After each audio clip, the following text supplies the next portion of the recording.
America's deadliest fault is not in California. It is hiding under quiet farms and small towns in the middle of the country.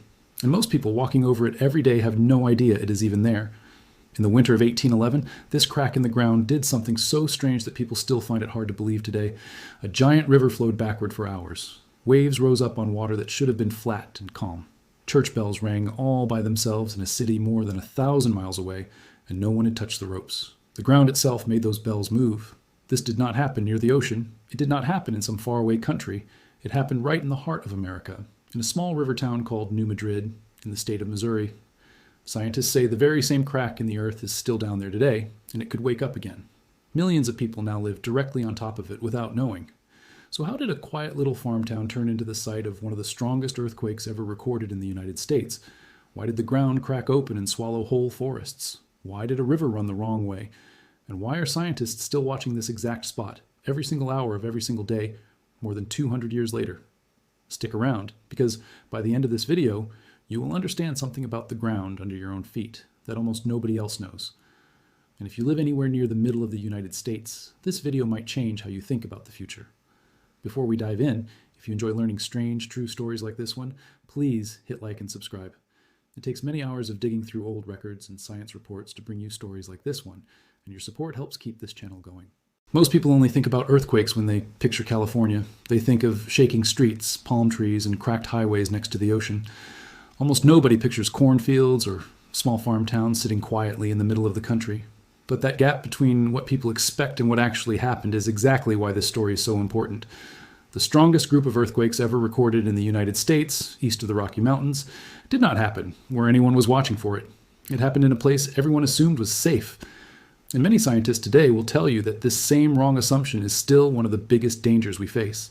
To understand why this ground is still being studied so closely today, we need to go back to the exact nights when everything changed.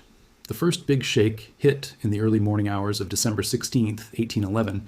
It was about 2 o'clock in the morning, and most people nearby were sound asleep in their beds. There was no warning at all, no far-off rumble, no strange animal behavior in the hours before. The ground simply began to move, hard and fast, in the pitch-black night.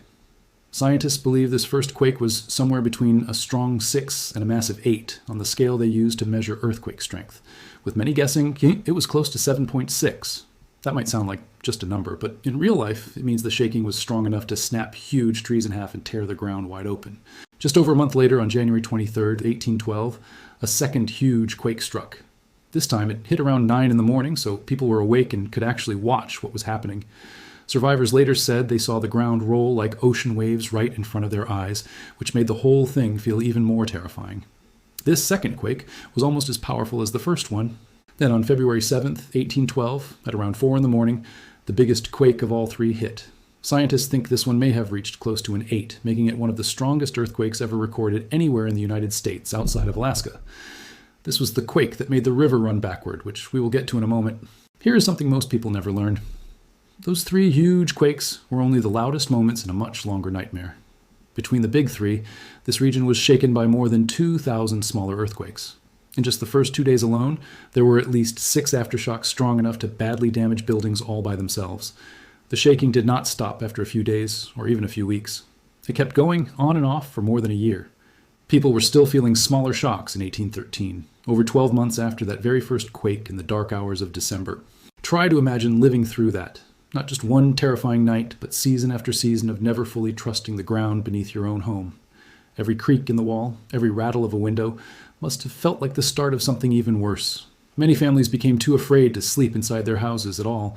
They built simple shelters out in open fields, far away from anything that could fall on them, and they huddled around fires through the freezing winter nights, always listening for the next shake. Now let's talk about the river, because this next part sounds made up even though it is completely true. During the huge quake on February 7th, something wild happened along the Mississippi River. One of the deep cracks running through the ground stretched straight across the riverbed. When the ground on one side of that crack suddenly popped upward, it created something like an underwater speed bump made of solid rock. That sudden bump blocked the flowing river for a moment and pushed the water backward, upstream, against its own natural current. Boats out on the river that night were tossed around like toys in a bathtub. Some flipped completely over, others were smashed hard against the riverbank. People who lived through it later said the water looked like it was boiling, and that fountains of water and sand shot straight up out of the riverbed itself. That strange fountain effect was not only happening in the river, it was happening across the whole region. Much of the ground here sits on a thick layer of soft, wet soil that built up over thousands of years from the river. When violent shaking hits soil like that, something odd happens. The soil basically forgets how to act solid.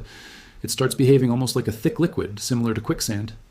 Underground water gets squeezed so hard that it shoots straight up to the surface, dragging sand along with it. People who witnessed this in 1811 said it looked like the fields themselves were bursting open, spitting out sand and water like broken fountains. Farmers were still plowing carefully around these strange sandy patches decades later. The land itself was left scarred over thousands of square miles. Giant cracks opened up in the ground, some wide enough to swallow a full-grown adult. Riverbanks crumbled straight into the water. And about 15 miles from New Madrid, something even stranger happened. A huge section of land actually sank down while the ground around it lifted up, and the low area quickly filled with water. That new body of water is called Reelfoot Lake, and it still exists today in northwestern Tennessee. People fish there. People go boating there on sunny afternoons. Most of them have no idea that the lake beneath their boat did not exist before the winter of 1811. It was created in just a matter of weeks by one of the most violent earthquake events in American history. Old tree stumps from the forest that used to stand on that spot are still sitting under the surface of the water today. Somewhere beneath all that calm water, there used to be solid ground, with trees growing tall and maybe even a small community living nearby. It simply disappeared underwater in a matter of weeks. Today, most people paddling across that peaceful lake have no idea they are floating directly above a piece of American history that vanished almost overnight. So why isn't this story as famous as the earthquakes out west? The answer is almost too simple and honestly a little chilling once you really think about it. In 1811, this part of the country was still frontier land. New Madrid itself was a tiny settlement with only a few hundred people living there. Beyond the town, there were scattered farms, river traders, and a handful of small communities. There was almost nothing built on top of this crack in the earth at the time. And that, more than anything else, is the only reason the death toll was not far worse. It had nothing to do with the earthquakes being gentle. They spared many lives simply because there was barely anything there for them to destroy. Think about what daily life even looked like back then. There was no warning system of any kind, no radio, no telephone, not even a proper road most of the time.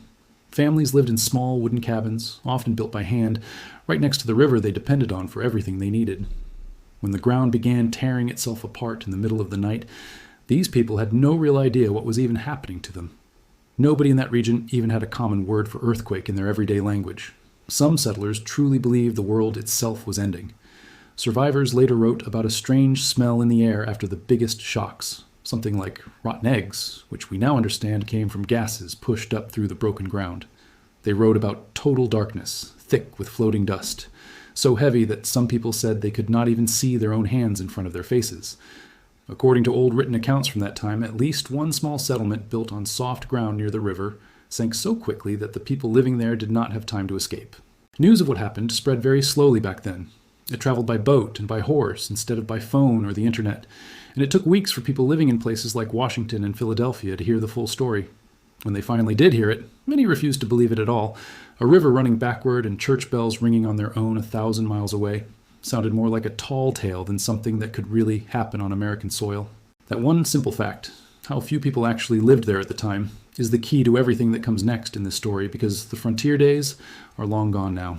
Now that you understand what happened back then, here is where things get even more interesting. Scientists eventually figured out why this quiet stretch of farmland was capable of such incredible violence in the first place. And the answer is stranger than most people would ever guess. Most people picture California when they think about earthquakes. They imagine two huge slabs of the Earth's outer shell slowly grinding past each other along the edge of the country. Almost like two giant puzzle pieces scraping together over millions of years. That kind of earthquake happens right where those pieces meet. And it is the kind most Americans have heard about their entire lives. The ground beneath New Madrid does something completely different. And for a long time, scientists were not even sure something like this was possible. This spot is not anywhere near the edge of those giant puzzle pieces. It sits hundreds of miles inside one of them, right in the calm, boring middle, where earthquakes are not supposed to happen at all. Deep underground here, there's an old, ancient crack left over from hundreds of millions of years ago, back when the middle of the continent tried to rip itself apart and never quite finished the job. That old wound in the earth is still sitting down there, and every few hundred years, it seems to wake back up. Picture the middle of the country like a cracked windshield on a car. The crack does not run along the outer edge of the glass. It sits somewhere in the middle, in a spot that looks perfectly fine most of the time. But hit that same windshield with just the right amount of pressure, and that old hidden crack is exactly where it breaks first. Even though the edges of the glass might look far more obviously damaged, that is basically what is happening under Missouri and Arkansas. The obvious damage, where two pieces grind together, is out in California. But the old hidden crack running through the middle is still very real, and it can still fail. Here's the part that makes this spot far more dangerous than most people ever realize, and it has nothing to do with how strong the shaking is right where it starts. It has everything to do with what happens to that shaking once it begins traveling outward. Think about the difference between hitting a solid metal bell with a spoon compared to hitting a pile of broken gravel with that same spoon. The bell rings out clean and loud, and you can hear it echoing from far away. The gravel just makes a dull little thud, and the sound dies out almost exactly where you hit it. The ground under California is a lot like that pile of broken gravel. It has been cracked and split apart by millions of years of two giant plates grinding against each other. All those tiny cracks act like little speed bumps. They soak up the shaking and scatter it in every direction. So a big earthquake in California tends to stay fairly close to where it actually started. The ground under the middle of the country is nothing like that at all. It is old. It is solid. It has not been chopped up by millions of years of plates grinding together. It behaves much more like that metal bell. When an earthquake happens here, the shaking does not get soaked up and scattered. It travels cleanly and efficiently in every direction over an incredible distance. Scientists have found that an earthquake in this region can shake an area roughly 20 times bigger than the exact same size earthquake would shake in California. 20 times bigger. That single fact is the whole reason a crack in rural Missouri was able to ring church bells all the way in Boston, more than 1,000 miles away. The exact same size earthquake happening along the California coast would have faded out long before it ever traveled anywhere close to that far. Now let's talk about just how much raw power we are really dealing with here, because these numbers get confusing fast if nobody explains them clearly. Scientists rate earthquakes using a special scale, and here is the part almost nobody explains well. That scale does not go up in a normal, even way. Each single step up the scale does not mean just a little bit stronger. It actually stands for roughly 31 times more energy being released. So an earthquake rated at 7 is not just slightly worse than one rated at 6. It unleashes about 31 times more raw power. Jump up 2 full numbers on that scale, and you're looking at almost 1,000 times more energy being let loose. When you hear that the 1811 and 1812 earthquakes reached into the high 7s and maybe even higher, you are hearing about an amount of raw power that is almost impossible to fully picture in your head. Some scientists compare a single earthquake of that size to hundreds of the most powerful bomb blasts in human history, except that all of that force was dumped straight into solid ground in under a minute, spread out across an area big enough to touch dozens of states at once. Here's another simple way to think about it. Imagine a small firecracker going off in your backyard. That is roughly what a small, harmless earthquake feels like. Now imagine that same backyard getting hit by a truck loaded with explosives instead. That is much closer to what a jump of just 2 numbers on the earthquake scale actually means in real life. Most people hear the difference between a 6 and an 8 and picture something like the difference between a light drizzle and a heavy rainstorm. In reality, it is closer to the difference between a small firecracker and a massive truck bomb. That huge gap in power is exactly why the 1811 and 1812 earthquakes were able to do so much damage to the land itself, even in a place that barely had any buildings standing to knock down in the first place. So if the ground here can produce this much raw power and can send it traveling incredibly far, why isn't every earthquake of this size an automatic catastrophe everywhere it happens? To answer that question honestly, we only need to look at one country on the other side of the world that has already figured much of this out. Japan gets hit by strong earthquakes all the time. It sits in one of the most earthquake-prone regions on the entire planet. And yet, when Japan gets hit by a quake in the same power range as the 1811 quakes, the result is often shockingly small. Sometimes it causes just a handful of injuries. Sometimes nobody dies at all. That outcome is not simply luck. It comes from decades of extremely strict building rules, buildings designed to bend and sway instead of snapping and collapsing, early alert systems that give people precious extra seconds of warning, and a population that has been taught since childhood exactly what to do the moment the ground starts to shake. In Japan, kids practice earthquake drills at school the same way American kids practice fire drills. Office workers know exactly where to duck and take cover without even having to think about it. Skyscrapers are built with special systems inside them that allow the whole building to gently sway back and forth during a quake instead of cracking apart, almost like a tree bending in a strong wind instead of snapping in half. Japan proves something that every single country on Earth should pay close attention to: How many people die in an earthquake is not really decided by the earthquake itself. It is decided by what people built beforehand and how ready they were during all the quiet years leading up to it. The ground under the middle of America is fully capable of producing the exact same kind of violent shaking that Japan deals with on a regular basis. The real difference is almost entirely about preparation, not about the geology hidden underground. There is something almost eerie about that comparison once you really sit with it for a moment. Japan expects earthquakes, plans carefully for them, drills constantly for them, and still loses very few people whenever a big one hits. The middle of America has a fault capable of producing that exact same kind of violence, but almost none of that same culture of preparation exists here. The ground itself is not the real problem. The gap in preparation is the real problem. Hold on to that thought for a moment, because it is about to matter a whole lot more once we bring this entire story back to today, to the exact same spot where all of this happened over 200 years ago. Back in 1811, almost nobody lived directly on top of this crack in the earth. Today, that has completely changed, and this is exactly where the story stops being simple history and starts becoming a real warning. This underground danger zone now stretches beneath parts of 8 different states: Illinois, Indiana, Missouri, Arkansas, Kentucky, Tennessee, Oklahoma, and Mississippi all sit at least partly inside this danger area. Scientists estimate that around 11.5 million people now live close enough to be seriously affected by a major quake here. That is more people than live in entire small countries. And these are no longer just scattered farms like they were back then. Real modern cities now sit directly on top of this ancient crack. Memphis, Tennessee, St. Louis, Missouri, Little Rock, Arkansas, Evansville, Indiana, Paducah, Kentucky. Millions of people go about their completely normal lives every single day in these cities, most of them with almost no idea that a repeat of 1811 is even possible, let alone something that scientists actively plan and prepare for behind the scenes. Here's the real problem. For generations, almost nobody built with earthquakes in mind in this part of the country. Because the last truly big one happened so long ago, it started to feel more like an old folktale than an actual fact. Compare that to California, where builders have known for over a century that a major earthquake could strike in any given year. Because of that, newer buildings out there are built on purpose to survive violent shaking. Much of the middle of the country never got that same wake-up call. Older buildings in these cities, especially the ones made from plain brick, were never built to bend or flex at all. In a serious earthquake, brick like that does not sway gently. It cracks apart and comes crashing straight down. Think about how strange that gap really is when you stop to consider it. A person living in an older brick home in Memphis is sitting on ground that is fully capable of the exact same kind of violent shaking as a person living out in Los Angeles. But the home in Los Angeles was far more likely to be carefully built, inspected, and reinforced with that exact danger in mind from the very start. The home in Memphis probably was not, simply because whoever built it 50 or 100 years ago was not thinking about earthquakes at all. The ground beneath these 2 homes did not become any safer over that time. The buildings themselves simply never caught up to the real risk sitting quietly underneath them.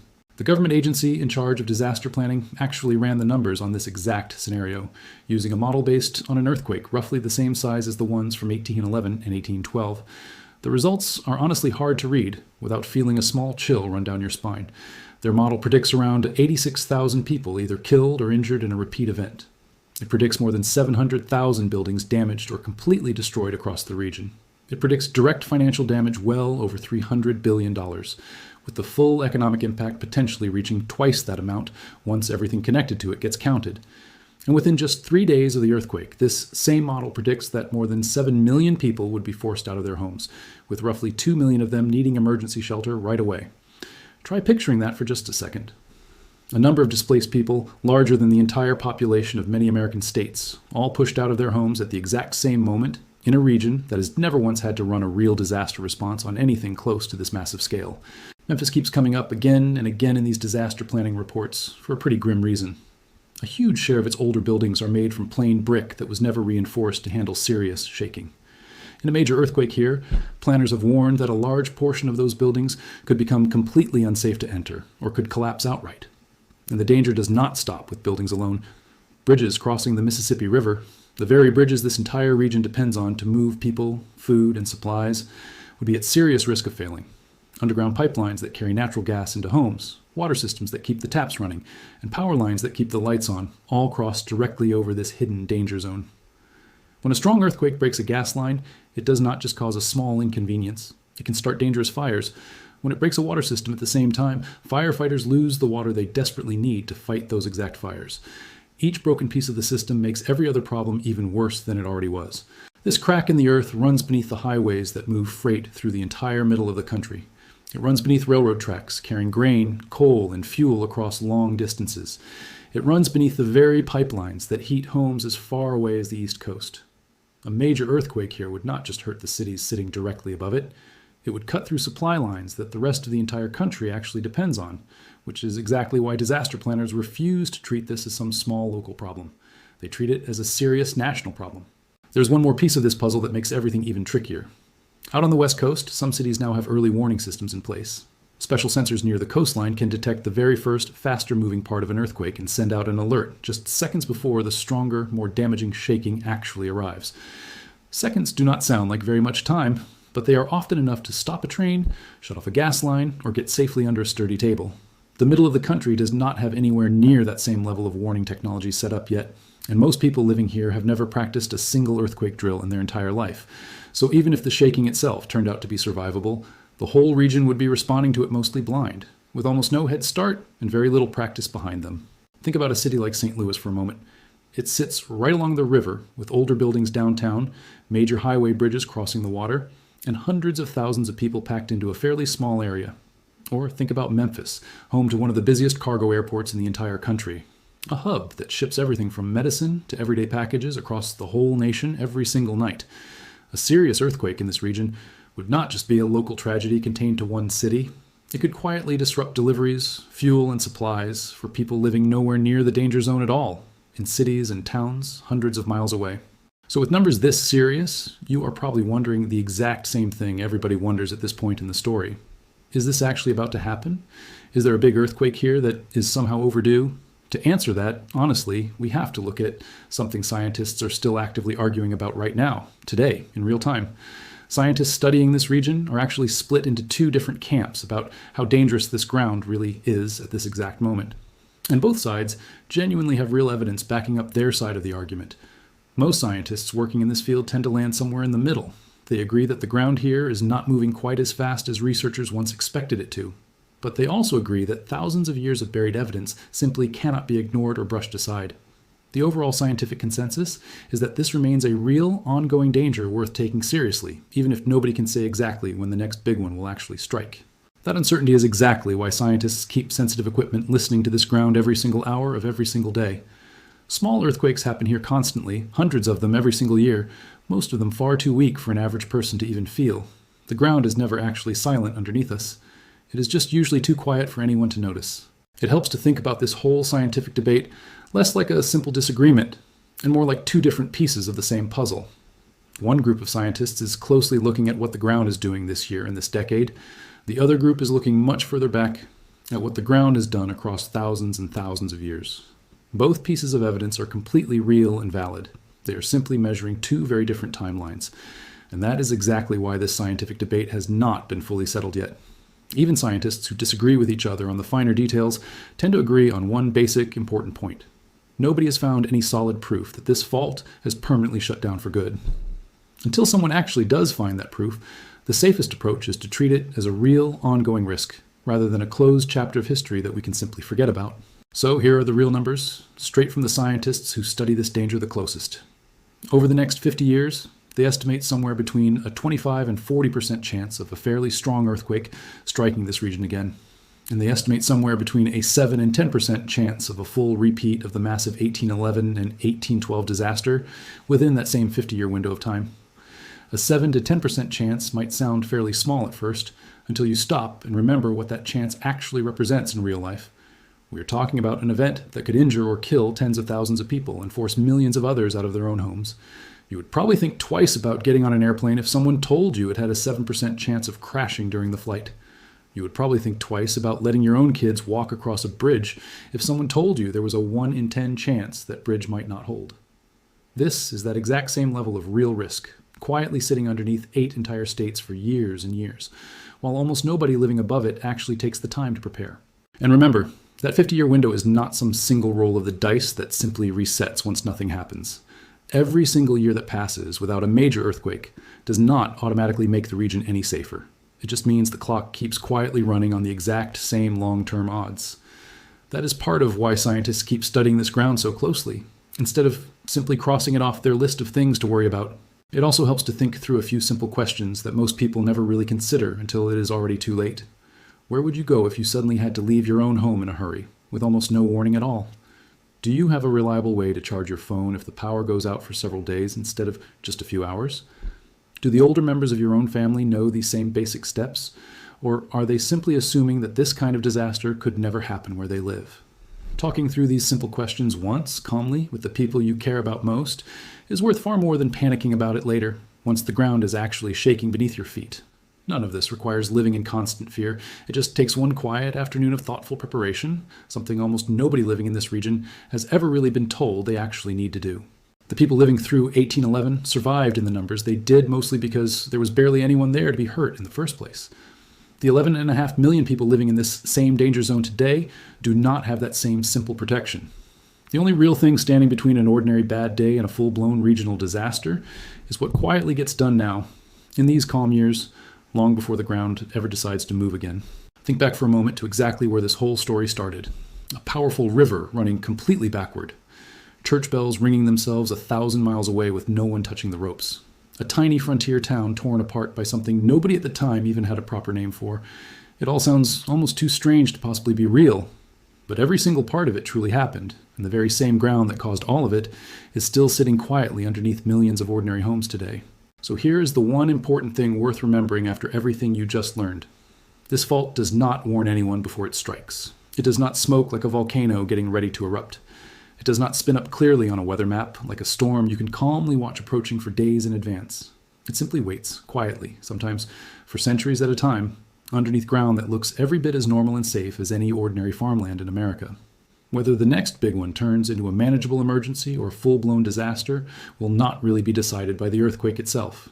It will be decided by what people choose to do or choose not to do in all the quiet years leading up to it. If this story kept you interested from start to finish, please take a moment to hit like, subscribe, and turn on notifications so you never miss the next one. And I would genuinely love to hear from you. Have you ever felt the ground shake somewhere you honestly believed earthquakes could never happen? Tell me in the comments exactly where you were and what it felt like in that moment.